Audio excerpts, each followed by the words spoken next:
الحمد لله وكفى وسلام على عباده الذين اصطفى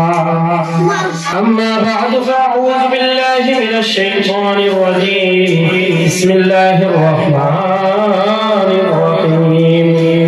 قل هو الله أحد الله الصمد لم يلد ولم يولد ولم يكن له كفوا أحد صدق الله العظيم وصدق رسوله النبي الكريم قال النبي صلى الله عليه وسلم لا إله إلا الله قد دخل الجنة الحمد لله الله পাক রব্বুল আলামিনের দরবারে লাখ কোটি শুকরিয়া যে মহান রব্বুল আলামিন আপনাকে আমাকে এবং সবাইকে এখানে আসা এবং বসার তৌফিক দান করেছেন বলেন আলহামদুলিল্লাহ আর জোরে বলেন আলহামদুলিল্লাহ আমি আপনাদের সামনে একটি ছোট সূরা এবং হাদিসের একখানা টুকরা পাঠ করেছি আয়াত এবং হাদিসের সামনে রেখে কয়েকটি কথা বলবো ইনশাআল্লাহ আল্লাহ পাক রব্বুল আলামিন বলেন কুল হুয়াল্লাহু আহাদ তোমরা বলো আল্লাহ একজন আল্লাহ কয়জন আরো জোরে বলেন আল্লাহ কয়জন আল্লাহ কয়জন আল্লাহ ছাড়া কোনো মাবুদ নাই আল্লাহ ছাড়া কোনো ইবাদত করনে ওয়ালা যোগ্যতা ওয়ালা কোনো আল্লাহ নাই আল্লাহ ছাড়া কোনো মাবুদ নাই আল্লাহ ছাড়া কোনো আইন করনে ওয়ালা পৃথিবীতে নাই কোনো বলি কিনা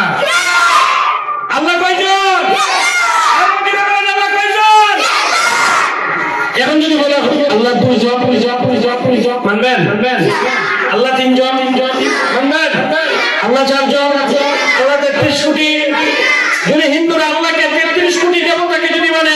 সারা জীবনে হিন্দুরা 33 কোটি দেবতার মধ্যে ওই দেবতার ইবাদত করে 33 কোটি দেবতার ইবাদত করতে পারে 33 কোটি দেবতার নাম নেই পারে হিন্দুরা 33 কোটি দেবতার নাম জানেনি কেউ যদি বলে আল্লাহ ছেলে আছে কেউ যদি বলে আল্লাহর মা আছে কেউ যদি বলে আল্লাহর বাবা আছে কেউ যদি বলে আল্লাহর দাদা আছে কেউ যদি বলে আল্লাহর বাপ আছে সে কাফের হয়ে যাবে বলেন কিনা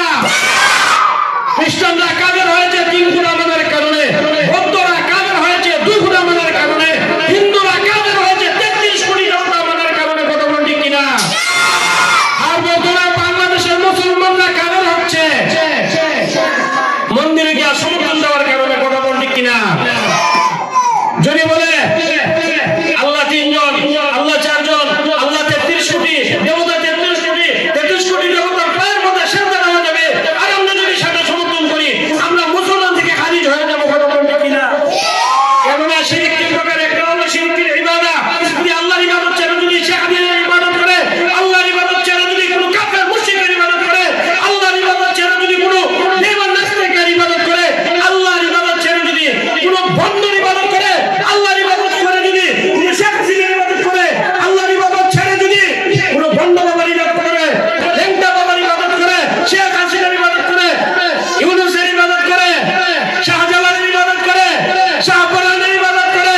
সে মুসলমানরা কাফের এই আমাদের মুসলমানদের একটা আকীদা হলো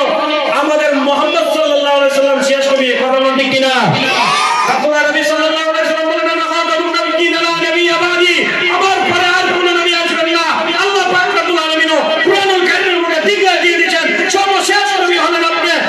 রাহমাতুল আলামিন ওয়া রাহমাতুল নি'মাতু ওয়া রাদিতু লাকুম ইসলাম দীনা